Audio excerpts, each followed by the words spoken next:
Estados Unidos, a través de la Oficina de Cooperación en Seguridad de la Embajada de ese país en Ecuador, entregó equipos de seguridad a las Fuerzas Armadas y de preparación ante desastres naturales a la Secretaría de Gestión de Riesgos.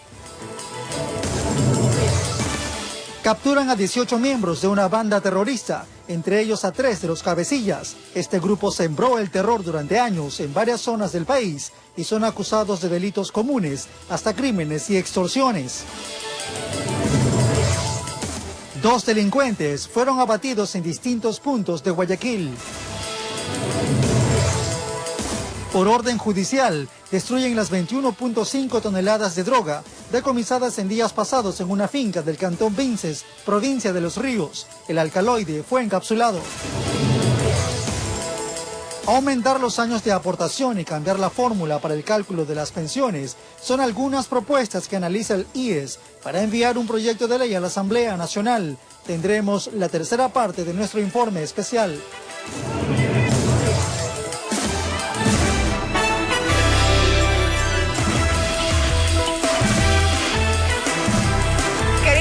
Televidentes, buenas noches y bienvenidos. Empezamos de inmediato con la información. El gobierno de los Estados Unidos, a través de la Oficina de Cooperación en Seguridad de la Embajada de ese país en Ecuador, entregó equipos de seguridad a las Fuerzas Armadas y de preparación ante desastres naturales a la Secretaría de Gestión de Riesgos. Una delegación de alto nivel de los Estados Unidos que visita Ecuador para fortalecer la cooperación en seguridad hizo la entrega a las Fuerzas Armadas de 6 camiones, motores para embarcaciones que serán usados en operativos de seguridad, equipos tecnológicos y capacitación. Donación valorada en $2.4 millones. Este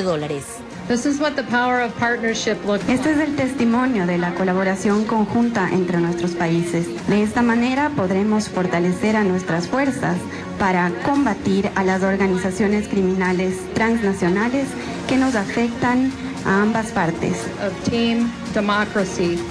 El jefe del Comando Conjunto, Jaime Vela, quien fue condecorado con la Legión al Mérito por Estados Unidos, recibió la donación en el Fuerte Militar Huancavilca. Las acciones de cooperación internacional se hacen realmente relevantes. Fuerzas Armadas han iniciado un trabajo sin precedentes para enfrentar de manera eficaz y diferente todo acontecimiento que intente vulnerar la soberanía nacional o ponga en riesgo la seguridad de este país y sus ciudadanos. El embajador de Estados Unidos en Ecuador, Michael Fitzpatrick, dijo que en tiempos de crisis la fortaleza de las naciones se ejemplifica en su capacidad para superar desafíos. Que esta donación sea símbolo de la resiliencia y que los faros de las camionetas, los camiones y las ambulancias son faros de esperanza. Esta donación ayudará en su misión de proteger al pueblo ecuatoriano. El país norteamericano también entregó otra donación a la Secretaría de Gestión de Riesgos valorada en $290.000 y consiste en 2 ambulancias, 2 camiones y 2 montacargas. Inmediatamente tenemos que llevarlos a nuestras bodegas que son estratégicas, que las tenemos listas, digamos, para la eventualidad que ya estamos teniendo algunos efectos sobre el fenómeno El Niño. Informó Roselena Vasconés. Por orden judicial fueron destruidas las más de 21 toneladas de droga decomisadas en días pasados en una finca del Cantón Vinces, provincia de Los Ríos. Para la destrucción se utilizó el proceso de encapsulamiento. Se trató de un histórico decomiso de droga. Uniformados de las Fuerzas Armadas ingresaron a una finca donde criaban chanchos, pero los chiqueros eran solo una fachada, porque el lugar era utilizado como un centro de acopio de armas y droga. El pasado 21 de enero en el operativo Estero Lagarto encontraron 21.5 toneladas de clorhidrato de cocaína almacenadas en una especie de búnker subterráneo. Y en este trabajo no descansaremos, estamos nosotros continuamente coordinando con las instituciones, en este caso con las Fuerzas Armadas, con las autoridades, con la ciudadanía, con el fin de contrarrestar este delito y esta criminalidad en el país. Nunca en Ecuador decomisaron tal cantidad de droga y en un solo sitio. Por el riesgo que representaba, las autoridades solicitaron a los operadores de justicia la destrucción inmediata.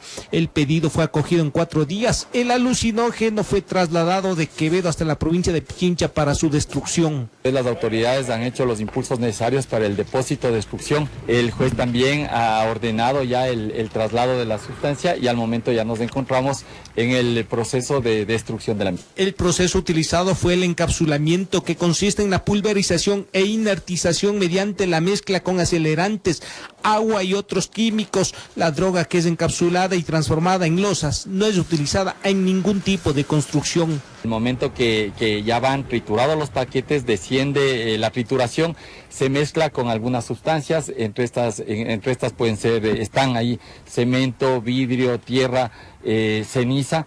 El proceso representa un duro golpe para el crimen organizado y su financiamiento. Las 21 toneladas, 500 kilos de cocaína en Europa alcanzaría el valor de $1.526.487.000, una cifra difícil de asimilar para el común de los ecuatorianos.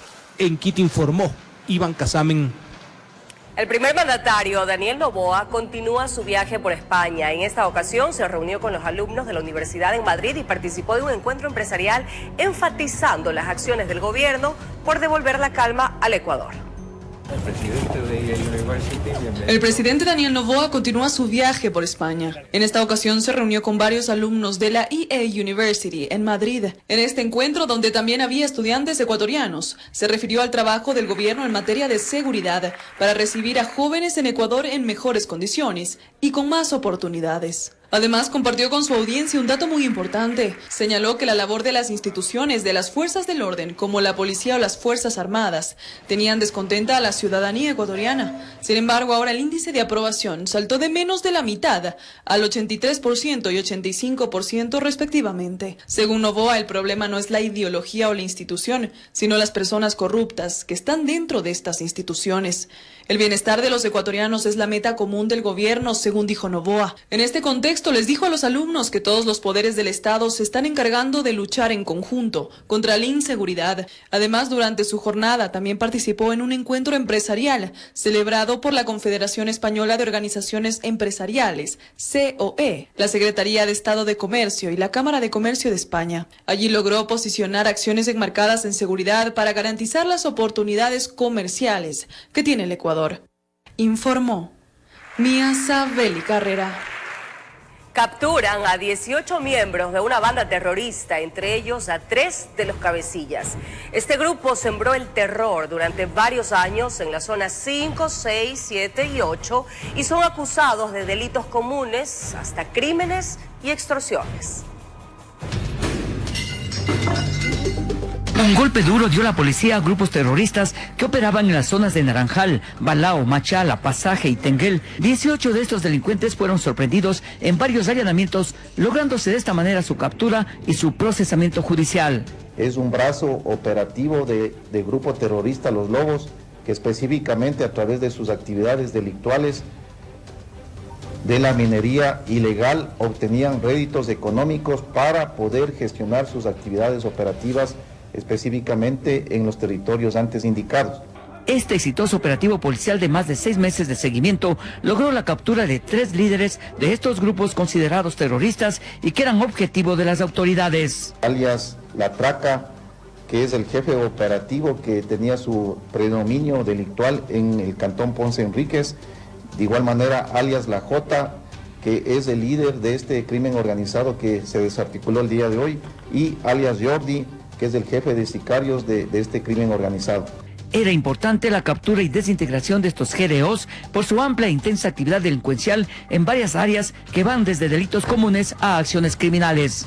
Es necesario indicar que dentro de los principales delitos relacionados tenemos el robo de ejes viales, específicamente orientados al tema del robo de vehículos con extorsiones, secuestros, asesinatos, intimidaciones y específicamente actos de terrorismo, con el incendio de automotores y también con la colocación de artefactos explosivos en los puentes. Varias evidencias se encontraron en los allanamientos de los domicilios de estos peligrosos individuos. Tenemos 29 tacos de dinamita, 48 municiones, 8 vehículos que han sido retenidos, 2 motocicletas retenidas, de igual manera 15 terminales móviles, 4 alimentadoras, sustancias sujetas a fiscalización, dinero en efectivo, prendas de vestir de ciertas instituciones encargadas del control de tránsito. Desde la ciudad de Cuenca, informó Francisco Ramírez. 22 horas con 9 minutos, amables televidentes, y permanezcan muy atentos porque en breve les contaremos que que 2 delincuentes fueron abatidos en distintos puntos de Guayaquil. Los detalles en breve.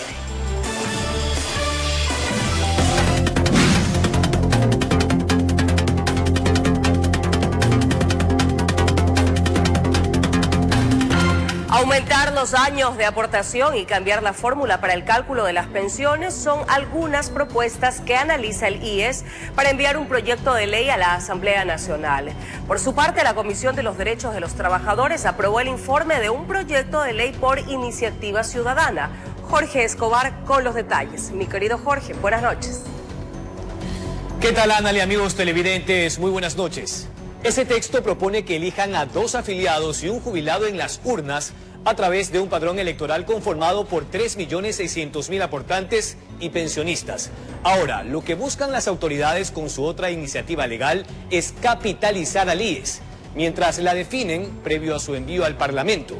Han lanzado una campaña de afiliación masiva de jóvenes desde los 15 hasta los 24 años por $50 mensuales. Veamos. Juan Bustamante acumula 3 décadas como camarógrafo profesional y ha perdido la cuenta de coberturas y viajes internacionales. Le falta nada para jubilarse y ya se enteró que se elabora un proyecto de ley para aumentar los años de aportación. Uno toda la vida está esperando jubilarse. Entonces, con esta nueva ley me perjudica porque tendría que trabajar 5 años más. Entonces eso es como que yo estoy un poco enfermo. Estamos hablando de principios del siglo XX, la expectativa de vida de un ecuatoriano bordeaba los 70 años. Hoy supera los 80 años. Tu jubilación se calculaba para 6 años en promedio. Hoy te jubilas a los 65, pero te mueres en promedio a los 82. Analizan cambiar la fórmula de cálculo en las pensiones. Hoy, en función de los 5 mejores sueldos, plantean subir a 10 y hasta 15. Un empleado cuando se va a jubilar le dice al jefe, no le dice súbame el sueldo, le dice, oiga, apórteme más para coger más cuando me jubile. Yo le quito los 5 años de promedio y tomo el promedio de toda la vida laboral, le bajo el pago de la pensión popular. No es lo mismo un trabajador que está 1 año, 2 años, 3 años, que un trabajador que está 15, 20 años, ¿no? Eso más 5.727.000 atenciones a hijos menores de 18 años, en conjunto con prestadores externos. Son distorsiones que deben abordarse, dice. Le incorporaron estos usuarios a los hospitales del IES. Eso hizo que si yo hoy tengo 3.160.000 aportantes, la realidad es que tengo casi 9 millones o 10 millones de usuarios. Por ello lanzaron una campaña de afiliación de jóvenes entre 15 y 24 años de edad. Por $50 mensuales tendrán atención médica y dental. Aspiran a alcanzar 70.000 nuevos aportantes. El proyecto de ley aún no llega a la Asamblea, pero según Jorge Guaten, pensar en que los décimos también pasen por el fuero del aporte no debería escandalizar a nadie. Aportamos sobre 12 sueldos, pero recibimos 13º y 14º. En nuestra época tuvimos que hacer un ajuste a los fondos para poder financiar ese 13º y ese 14º sueldo. Por cuerdas separadas, un proyecto de ley de iniciativa ciudadana busca cambiar la conformación del Consejo, hoy a la cabeza del Ejecutivo, que aportantes y pensionistas tengan mayoría de 3 y serán electos en las urnas. A la fecha junio del 2023 superó los $10.000 millones que el Estado ecuatoriano debe a la ciudadanía. Por lo tanto, a tomar las riendas de la administración. Es el IES en emergencia y un proyecto de ley que llegará a una asamblea cuya coalición legislativa enfrenta sus primeros escollos, informó Jorge Escobar. El IES está al borde de su centenario de creación y hoy enfrenta una delicada situación que demanda un análisis social y técnico para que la emergencia no se convierta en una crisis sin precedentes. Anali.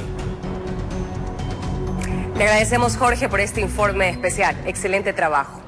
Bien amigos, es momento de enlazarnos con nuestro compañero Charlie Pisa. Nos tiene el reporte de delincuentes que han sido abatidos en las últimas horas en Guayaquil. Charlie, por favor, adelante con los detalles de este importante tema. Te escuchamos. Buenas noches, Ana y amables televidentes. Así es, ha sido un día productivo para la Policía Nacional por los allanamientos y operativos que han realizado, pero la jornada ha sido marcada por dos casos. Uno en el distrito Nueva Prosperina, específicamente cerca de la avenida Gasolina, donde un delincuente fue abatido luego de que se haya registrado el secuestro de un comerciante. Veamos los detalles. El cadáver quedó tirado en esta esquina de la cooperativa Horizontes del Fortín. A pocos metros estaban sus familiares, quienes lloraban desconsolados al verlo muerto. En la escena, junto al cuerpo había un revólver y la Policía Nacional llamó a eso una operación exitosa, con un delincuente abatido. Era el momento de rescatar a un ciudadano que lo habían secuestrado cuando circulaba en esa motocicleta. En el cruce de disparos, perdió la vida. Acuden las unidades policiales y interceptan el vehículo de los secuestradores y ahí es cuando se realiza el enfrentamiento. Al lado justamente de la persona que está abatida está el arma de fuego, que es con la que trató de repeler la labor policial. Pero la acción de los gendarmes no terminó ahí. La ubicación satelital de la moto de la víctima aportó con el lugar exacto, donde estaba el resto de la agrupación delictiva a pocas cuadras. Otras personas fueron esposadas. Tenemos 4 detenidos que son parte de la organización y 2 motocicletas y el vehículo en el que se trasladaban para realizar estos secuestros. Por estas calles del noroeste de Guayaquil hubo un despliegue importante de uniformados para neutralizar a esta persona, también para liberar a la víctima de secuestro y para custodiar el levantamiento del cadáver ante el rechazo del populacho. Los victimarios tienen, de los 4 detenidos, hay 2 con antecedentes penales. Fue un trabajo arriesgado de los uniformados, que al detectar que sus vidas estaban en peligro no dudaron en abrir fuego contra este hombre, cuyo cuerpo fue levantado por la unidad de medicina legal. No nos tiembla la mano al momento de hacer uso de las armas de fuego y cada delincuente que trate de enfrentarse a la policía pues ya sabe lo que le espera. Informó Charlie Pisa. El segundo caso se registró en la avenida Las Aguas en horas de la tarde, eso al norte de la ciudad de Guayaquil. Agentes de civil de una unidad investigativa estaban tras la pista de una agrupación delictiva dedicada a las extorsiones. Luego se registró una balacera y uno de los antisociales quedó en el parterre también sin vida. Veamos. Todos se quedaron asombrados por lo que vieron en horas de la tarde de ese jueves, cuando de repente aparecieron 2 sujetos en una motocicleta tratando de escapar. Atrás de ellos, policías de una unidad investigativa. La versión de la institución del orden es que los apuntaron con un arma de fuego y ellos procedieron con disparos. Uno de los 2 quedó aquí en el parterre sin vida.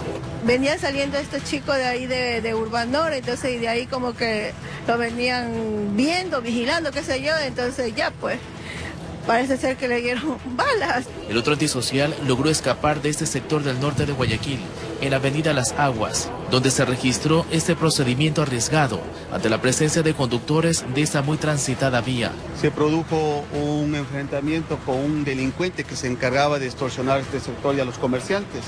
Personal del eje investigativo, conociendo de esta novedad, realizó este hecho en el cual cayó un delincuente, un terrorista, que lamentablemente extorsionaba todo este sector. Aquí llegaron familiares a la persona que fue abatida, mientras que los uniformados de DINASET trataban de realizar varias indagaciones para obtener más detalles de este caso, en el que seguían a una agrupación delictiva dedicada a perjudicar a propietarios de locales comerciales. Se cortaba solamente en la motocicleta, obviamente tenían otros cómplices más.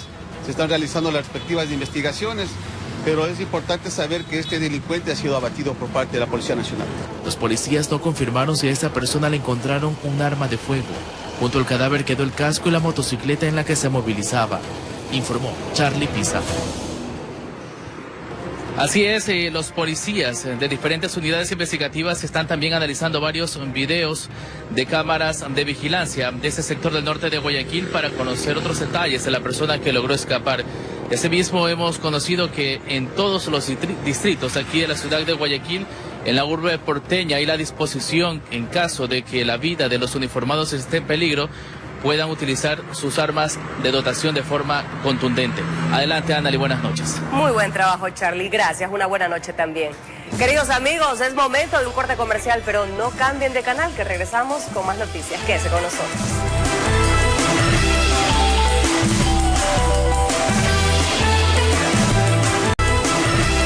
De regreso con más información para todos ustedes, queridos amigos.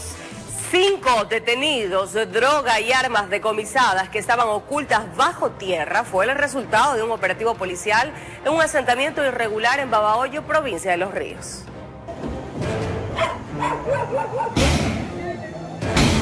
...150 policías ingresaron a un asentamiento irregular dominado por una organización delictiva en Babahoyo, provincia de Los Ríos. En ese lugar donde antiguamente funcionaba una apiladora, ahora es habitado por al menos 20 familias, pero también utilizado para traficar drogas, armamento y municiones, que logró encontrar la policía judicial en una caja de madera oculta bajo tierra. Vamos a mandar a periciar estas armas. A mucha gente indica que muchos de estos muchachitos son sicarios, se dedican incluso a vacunar aquí en la ciudad. Es por eso que hemos hecho este operativo para traer la paz y tranquilidad aquí a la provincia. Hay 5 personas detenidas con antecedentes delictivos, 3 de ellos menores de edad. A estas personas también les encontraron armas de fuego, adicionalmente a las que tenían enterradas. Asimismo, las autoridades recuperaron 3 motocicletas robadas que eran utilizadas para cometer delitos como extorsión y sicariatos. Estas personas se ubicaban aquí en la garita, veían quién entra, quién no entra, la gente venía a comprar la droga, salía. Incluso encontramos también 3 motocicletas reportadas como robadas también, que presumimos que fueron utilizados en diferentes sicariatos que existió especialmente aquí en Babahoyo. ¡Alto! ¡Policía! ¡Hey! De acuerdo a investigaciones de la policía, adentro de ese lugar existen cuartos que presumiblemente eran utilizados para ocultar personas víctimas de secuestros extorsivos y que ahora está desarticulado. Colombia extraditó a Estados Unidos al ecuatoriano alias El Gato Farfán. Está acusado de mover toneladas de droga a través de una red de narcotráfico a diferentes países del mundo. Ahora deberá enfrentar a la justicia estadounidense. Se convirtió en un objetivo de alto valor. Estados Unidos lo requería, acusado del envío de toneladas de droga a diferentes países. Así transcurrieron los últimos años de Wilder Emilio Sánchez, el narcotraficante ecuatoriano más conocido como El Gato Farfán. Y es que fue finalmente extraditado a territorio americano este jueves desde Colombia. La fuerza pública de ese país lo entregó. Fue extraditado Wilmer Emilio Sánchez Farfán, alias El Gato Farfán. Esta persona era solicitada por la Corte del Distrito Sur de California. Fue capturado hace un año dentro de una operación transnacional por autoridades ecuatorianas y colombianas en la ciudad de Pasto. El Gato Farfán tenía en Manabí, al puro estilo de Pablo Escobar, un zoológico privado con animales exóticos. Investigaciones lograron establecer que él era el cabecilla del cártel Nueva Generación en Ecuador. Enviaba droga producida en Colombia a nuestro país y después a México al cártel de Sinaloa para ser distribuida a diferentes naciones del mundo.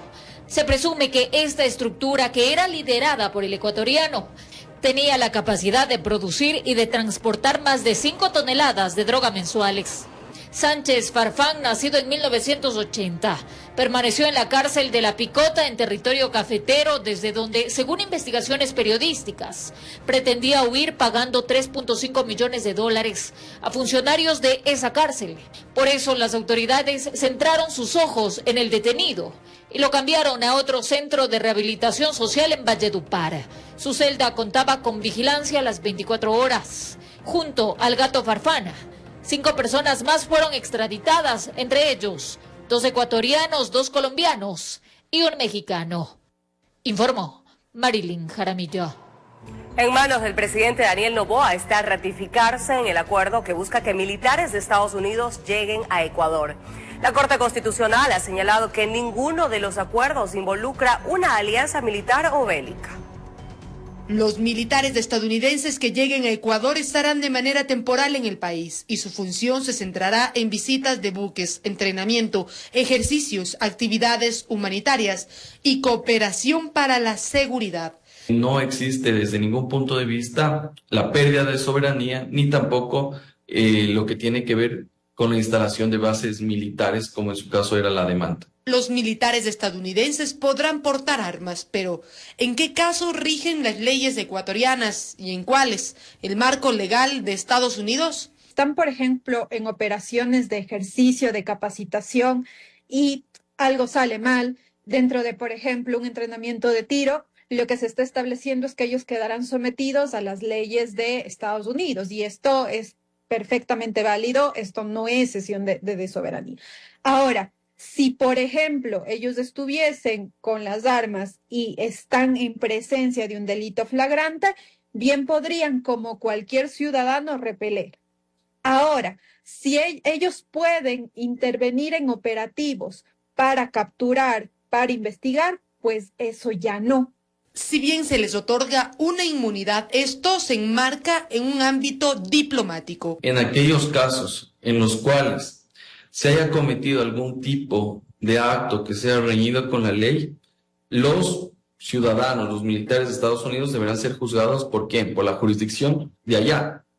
Entonces tampoco es que aquí se les da dando un cheque en blanco para que salgan como Rambo para matar a la gente, sino que obviamente que se van a someter a las leyes, en este caso de Estados Unidos, si es que ha existido un exceso, alguna arbitrariedad en el marco del ejercicio de sus funciones. Entonces, en esta línea, es una práctica que se tiene desde el derecho internacional público. Para que este acuerdo del Estatuto de la Fuerza empiece a ejecutarse, se necesita de la ratificación del presidente de la República, Daniel Noboa, informó Valeria Navarro.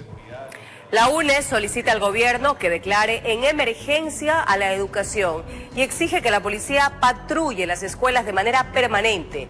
Afirman que 186 profesores han denunciado la intimidación de grupos criminales. Jorge Escobar con los detalles.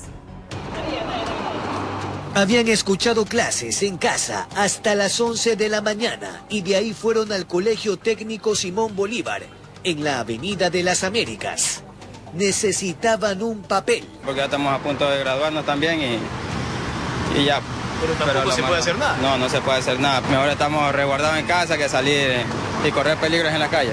No es lo mismo porque algunos padres de familia no tienen la misma capacidad del docente. Desde esta semana, 77 de 1.230 unidades educativas volvieron a las aulas, la mayoría privadas. Pero según la UNE, algunos maestros fiscales debieron acatar la medida, pese a la soga en el cuello. Pedimos a los militares que estén resguardando estos establecimientos educativos porque es donde han vacunado a los maestros, donde muchos maestros están amenazados de muerte. 186 profesores han denunciado intimidaciones. Cuenten con las garantías para la vida y el desarrollo de sus actividades. Papá y mamá tienen que salir a trabajar. Leonor tiene 14 años en el magisterio y afirma que por hacer su trabajo, formar a los alumnos, también ha pasado por el fuero del asedio. Pasando las fiestas del mes de diciembre me iban a cambiar de institución, pero hasta el momento no veo ninguna solución a mi asunto. ¿Y ahora solo labora por Zoom? Sí, solamente por WhatsApp. Me arriesgo a que me vean el rostro o algo. Solicitamos una entrevista con el ministro Daniel Calderón, pero hasta esta edición estamos a la expectativa. Ellos, mientras tanto, quieren ver policías afuera de cada institución educativa. Informó Jorge Escobar. Incendio deja cerca de 40 muertos en China. Los detalles al volver de esta pausa.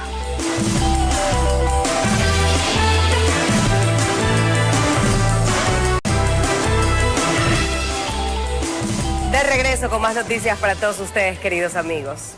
El gobierno de Daniel Noboa por primera vez se reúne con el movimiento Construye, con quienes ha mantenido distancia y roces políticos. El encuentro en Carondelet se dio específicamente por la ley que propone el incremento del IVA al 15%. Conseguir los votos para aprobar la ley que plantea el incremento del IVA al 15% es el principal objetivo político del gobierno de Daniel Noboa.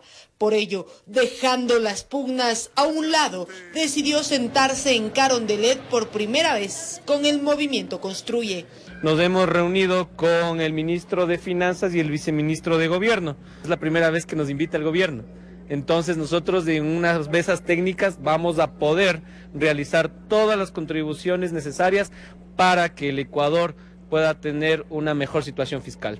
Construye reconoce que la situación económica del país es crítica. Nosotros le hemos transmitido al ministro que cualquier sacrificio que se le pida a la ciudadanía a través de nuevos impuestos o de incrementar impuestos existentes, inclusive de contribuciones especiales, tiene necesariamente que venir acompañado de un sacrificio por parte del Estado, a través de una reducción importante del gasto público y a través también de replantearnos el modelo fiscal en su conjunto, y eso incluye sin lugar a dudas la focalización de los subsidios a los combustibles. Sin embargo, se enfatiza que es una visita puntual para llegar a consensos en la ley que propone un incremento al IVA al 15%. La medida sería temporal por 2 años, sin embargo, el IVA quedaría en 13% de manera permanente. ¿Es una alianza? No, para nada. Es una conversación, es un diálogo maduro entre la principal bancada de la oposición. Construye tiene 19 votos. En total, se necesitan 70 para aprobar la ley que propone el incremento del IVA. Este sábado, de manera virtual, se desarrollará el primer debate en el Pleno de la Asamblea Nacional. Informó Valeria Navarro. Durante una entrevista radial, el viceministro Esteban Torres habló sobre la grave crisis económica que enfrenta el país. Mencionó que no hay certeza de poder cancelar los sueldos de enero del sector público. Falta menos de una semana para que se termine enero y los servidores del sector público, como cada fin de mes, esperan sus sueldos. Lo que no se sabe es si estos pagos se harán en su totalidad. Lo dijo el viceministro de Gobierno Esteban Torres en una entrevista radial. Yo le voy a ser muy honesto y este gobierno se ha caracterizado por decir la verdad. Sí. En este momento todavía no estamos seguros si se va a poder pagar el 100% de los sueldos públicos de enero. ¿Sí? La caja fiscal está realmente golpeada. Y explicó el porqué. Pues para nadie es un secreto la grave crisis económica que viene arrastrando el país. Hay un déficit terrible creado no solo por el anterior gobierno, por los gobiernos del pasado, que aproximadamente requiere de 8.000 millones de dólares para salir solo este año. Durante el diálogo habló de las desvinculaciones en el sector público. Dijo que no se renovaron contratos que representan 575 millones de dólares para el Estado. Y es que en esta guerra contra las organizaciones terroristas se necesita dinero, mencionó, para equipar a los más de 60.000 policías y 30.000 militares, por lo que es urgente adquirir recursos. Por eso Ecuador necesita obtener más créditos. Para abrir capital fresco que nos permita acceder a un crédito inmediato de al menos 3.000 o 4.000 millones con los multilaterales. Eso solo lo logramos mandando un mensaje de ajuste en el IVA de al menos un punto. Todo esto ocurre mientras se trata en la Asamblea el proyecto de ley para enfrentar el conflicto armado interno, que prevé un incremento del IVA del 12 al 15% y que no ha tenido la aceptación de todas las bancadas. Informó Marilyn Jaramillo. Jueces de la Corte Nacional de Justicia rinden versión libre y voluntaria para deslindar responsabilidad en el caso Metástasis. Esta vez se investiga el pedido de un habeas corpus de una persona procesada por lavado de activos, donde también se incluía a Leandro Norero. Sorprendido por haber sido citado por la Fiscalía General del Estado, sin embargo, dispuesto a colaborar con la justicia, llegó Fabián Racines, juez de la Corte Nacional de Justicia. Ahora, doctor, ¿le preocupa que usted haya sido convocado a dar su versión libre y voluntaria? Para nada, esta es parte de nuestra actividad. Nosotros tenemos que, como servidores públicos, fundamentalmente, y como jueces, tenemos que estar siempre dispuestos a colaborar con todas las autoridades. Y más bien con la conciencia tranquila. Siempre. Luego de cumplir con la diligencia legal, Racines detalló que se trata del pedido de un habeas corpus de agosto del 2022 a favor de Joana Zambrano por presunto lavado de activos, en donde también era investigado Leandro Norero. Recordemos que los habeas corpus nosotros conocemos independientemente del tema de la materia, cualquier juez de cualquier sala especializada conoce. Nosotros conocimos como sala especializada de lo contencioso administrativo de un tema de habeas corpus en apelación, el cual además, dicho sea de paso, fue negado. También se presentó en la fiscalía el juez Milton Velázquez, quien prefirió no dar declaraciones. Su colega Iván Larco no asistió. ¿Y qué tiene que ver esto con Metástasis? Realmente desconocemos, en este caso han sido convocados a petición de la defensa de uno de los procesados. Son en relación a los procesados José Luis Segovia Dueñas y Paul Santiago Zumba Santamaría, que tengo entendido eran jueces de la Corte Provincial de Cotopaxi. Caso Metástasis que ha arrastrado a policías, abogados y jueces, como también al expresidente del Consejo de la Judicatura, Wilman Terán, informó Héctor Romero. El Consejo de la Judicatura analiza la inclusión de expertos internacionales en la conformación del Tribunal de Recalificación en el nuevo concurso para elegir 7 jueces nacionales. Mientras tanto, este viernes el Pleno de la Corte elegirá a su nuevo presidente.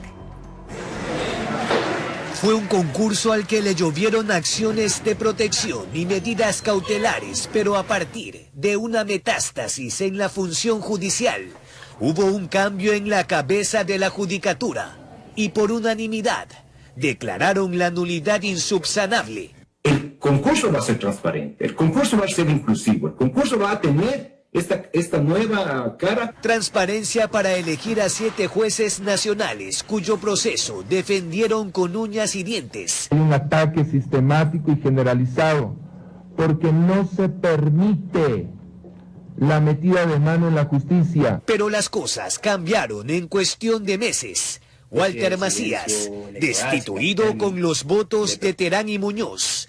Este último también detenido por el presunto delito de obstrucción a la justicia.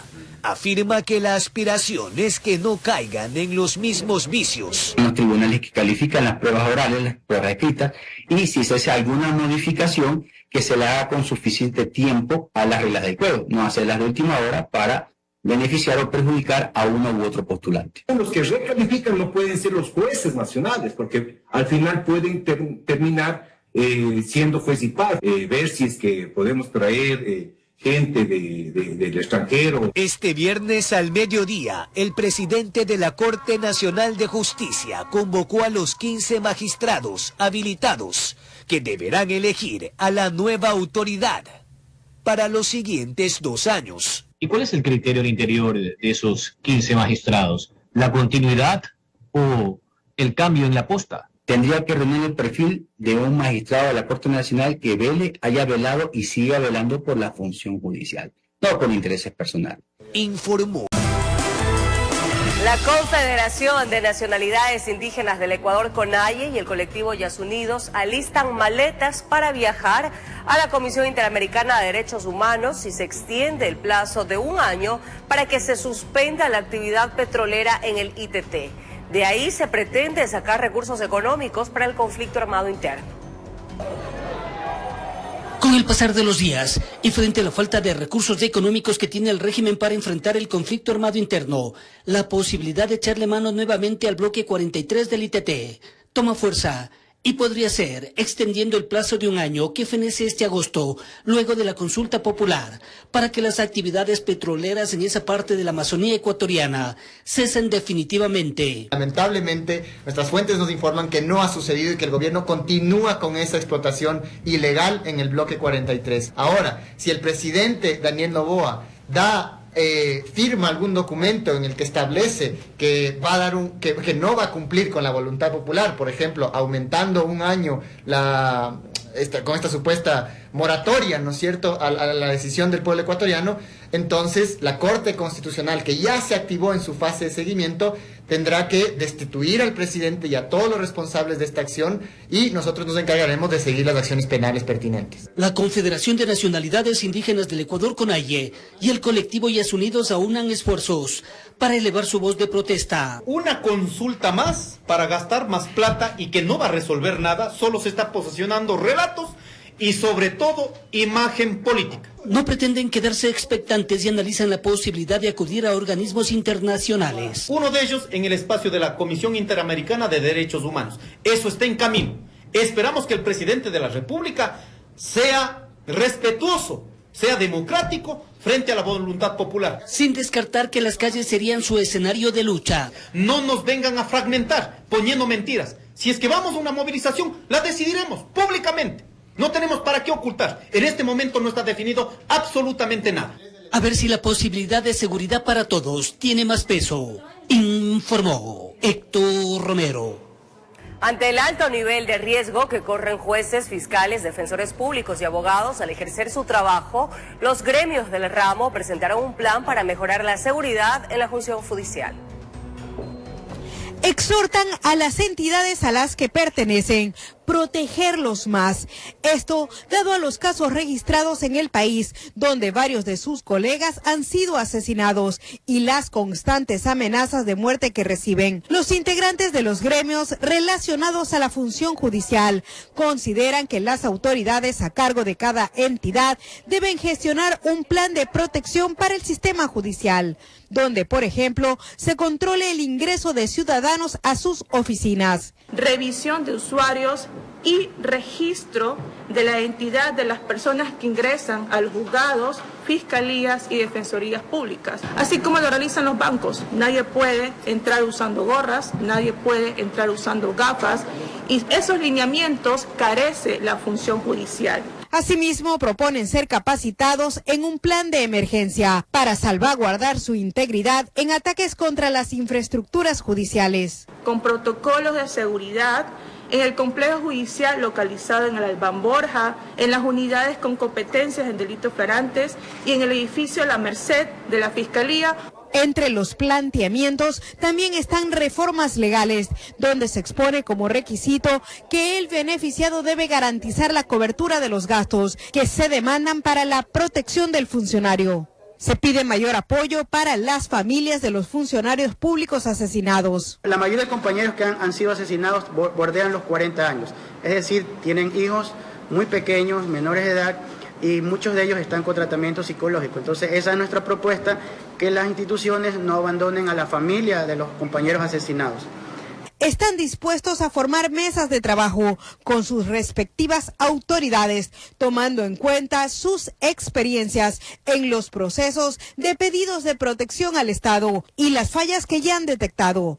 Se demoraron más de 3 semanas. Por eso entiendo lo que es pedir protección policial al Estado ecuatoriano. De hecho, Maite me hizo la primera entrevista porque yo estuve encerrada en mi casa haciendo teletrabajo hasta que el Estado ecuatoriano me concede la protección policial asignándome un dispositivo de seguridad. Al momento, Guayas cuenta con alrededor de 370 jueces, de los cuales 60 ya han solicitado resguardo policial por haber sido amenazados. Esto mientras que de los 182 fiscales que laboran en la provincia, 62 agentes se encuentran ingresados en el programa de protección de víctimas y testigos, informó Maite Morán.